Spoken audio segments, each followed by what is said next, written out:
Are you in the need for a new family steed? Something to take the kids, the dog, maybe everyone else around with you? Well, you've come to the right place because we're checking out some used family SUVs. We've got the Toyota RAV4, which comes with some clever hybrid technology to dramatically reduce fuel bills. And then we've also got the Honda CR-V, which has a trick up its sleeve with its 7-seater capability, meaning you can take larger groups around with you. But if you are after a used family car, which out of these two should you be checking out?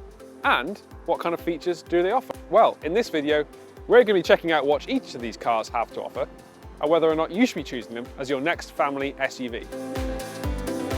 The overall feel of the interior of the Toyota RAV4 is dominated by a great sense of build quality, actually. Everything has a nice, robust feel to it. And although this used example is showing some signs of wear and tear, it is a family SUV after all, everything is nicely made and you get a lot of rugged controls that are easy to use on the move or simple to use when you've stopped too. All cars get good levels of standard equipment, including a large infotainment system, with this model getting features like a panoramic sunroof. So you're really not going to have too much of a downside for going for the entry-level RAV4 because it still gets loads of equipment. Head to the back seats and space is good too. Interestingly, the person sitting in the middle isn't going to feel too shortchanged because the transmission hump isn't too big. So there's still enough room to put your feet down there. And then when you go to the boot, you've got 547 litres in the standard hybrid car. And interestingly, you get slightly more from the plug-in hybrid, which has 580 litres to offer. Sitting up front in the Honda CR-V, it's a similar experience to that you get from the Toyota RAV4. Lots of nice solid controls and lots of good features. It doesn't feel quite as nicely made as the Toyota, but storage is pretty good overall though. So you've got deep cubbies at either sides and a big one in the middle. So all of those looser items you should be able to keep stowed away nice and easily. Head to the middle seats and there's ample space back there. You really would have to be very tall to find your head grazing the roofline. And then of course you've got the additional 2 extra seats at the rear, which I can only put down as occasional. They're not the most spacious, but if you're in a pinch, they will provide more than enough space for those shorter trips, I would say. Then in terms of boot space, you've got 497 litres to play with when you folded those rearmost seats down. How does this car compare to something like the Honda CR-V? Well, the steering is actually a fair bit weightier in this car. I'd say that it gives the whole vehicle a slightly more old school feel. So if you're looking for something that feels really nimble and light around town, then I think you'd probably rather the Honda. Even though that has in itself really solid steering, this again feels just heavier and slightly slower. But where the RAV4 really pulls ahead is in terms of efficiency, because given that this car can do around 50 mpg combined thanks to its self-charging regular hybrid setup, it really eclipses the CR-V's more modest 36 to 38 mpg thanks to its petrol engine. Again, you can get the CR-V with a hybrid system and a 2-litre petrol engine at the heart of it, but comparing the two cars that we have today, you're going to want to have this one if you want the best possible fuel efficiency. However, if you're doing longer distances, big trips on the motorway or cross-country jaunts, then the Mazda. However, if you're doing longer journeys, big stints on the motorway, then I'd say that the Honda will make more sense. It'll deliver better efficiency over more of the time because when it's operating at higher speeds, that's when the petrol engine is really at its best.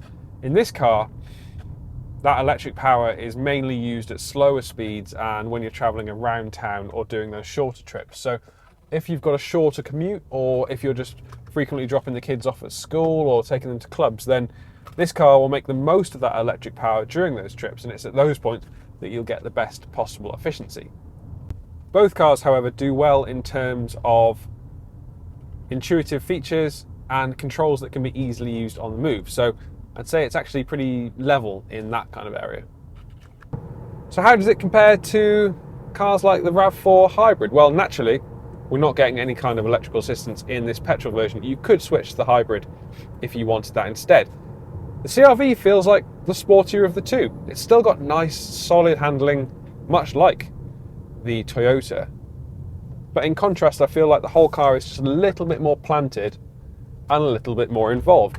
Of course, some of that comes from the fitment of a 6-speed manual gearbox in this version, but I think the same would be said of an automatic one if you wanted to get one of those.